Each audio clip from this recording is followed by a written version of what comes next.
Chapter 7: Gases, Liquids, Solids, and Phase Diagrams. Section 7.1: Ideal and Real Gases.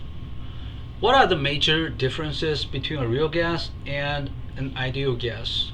Well, in an ideal gas, there's no attraction or repulsion between the gas particles. The size of individual gas particles is exactly zero, and all collisions between ideal gas particles are elastic collisions. That means the total kinetic energy of all the colliding particles is conserved. In a real gas, well, the gas particles do attract and repel each other at the same time, and also the attraction and repulsion depend on the distance between the gas particles. The size of individual real gas particles is non-zero. For example, in a helium gas, we can use the radius of each helium atom to compute the size of a helium atom. And from the size of a helium atom, we can compute the space taken up by 1 mole helium atoms. It's going to be just this equation, 4 over 3 pi r cubed times the Avogadro constant.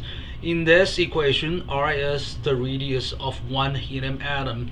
And also the collisions between real gas particles are inelastic collisions. That means the kinetic energy is not conserved between real gas particles. Very often the kinetic energy is transformed into potential energy. So those are the major differences between a real gas and an ideal gas.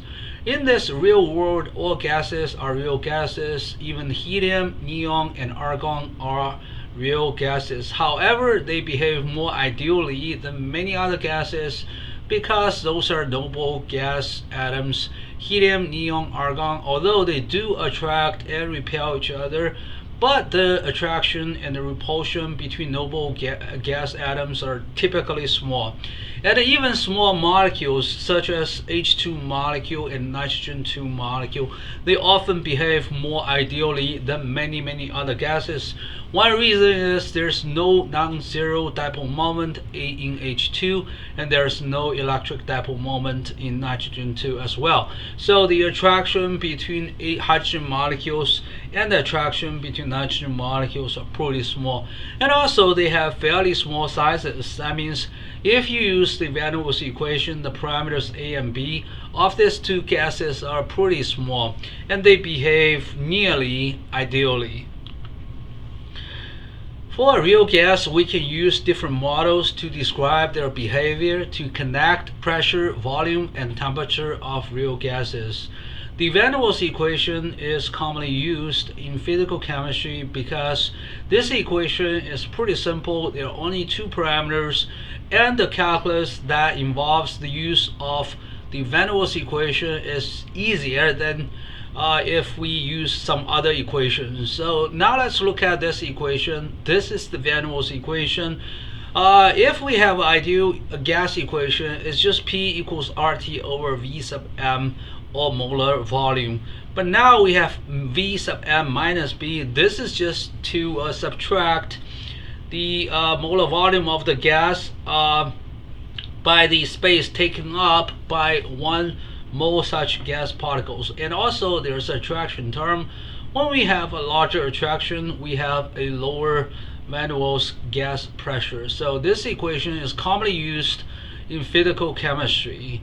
We like to use this equation because it takes the attraction and repulsion into account, and yet it's simple enough. It has only two parameters, and also the math is not too difficult. The downside of using the Van der Waals equation is it's often less accurate than using some other equations, such as the Radon-Quine equation. The Radon-Quine equation also contains only two parameters, but it's more complicated than the Van der Waals equation. So you can see this Vm squared is replaced by Vm times Vm plus B, and there's one additional square root of T on the bottom in this attraction term. So this is certainly more complicated in mathematics, but very often the Radon-Quine equation is more accurate when describing the behavior of a real gas than this Van der Waals equation. So there are pros and cons. This is more complex, the derivation is more tedious, but the result is often more accurate than the Van der Waals equation. There are other two parameter equations that can be used to describe the state of a real gas. For example, this Bartlott equation over here, it looks slightly more complicated than the Van der Waals equation. It's simpler than the Radlick-Kwong equation. So if you look at the bottom here, it's just TVM squared. Again, it contains only two parameters, and usually we use Van der Waals equation in undergraduate physical chemistry. If we want to achieve more higher level of accuracy, we use Radlick-Kwong equation. And finally, this Bartlott equation is rarely used.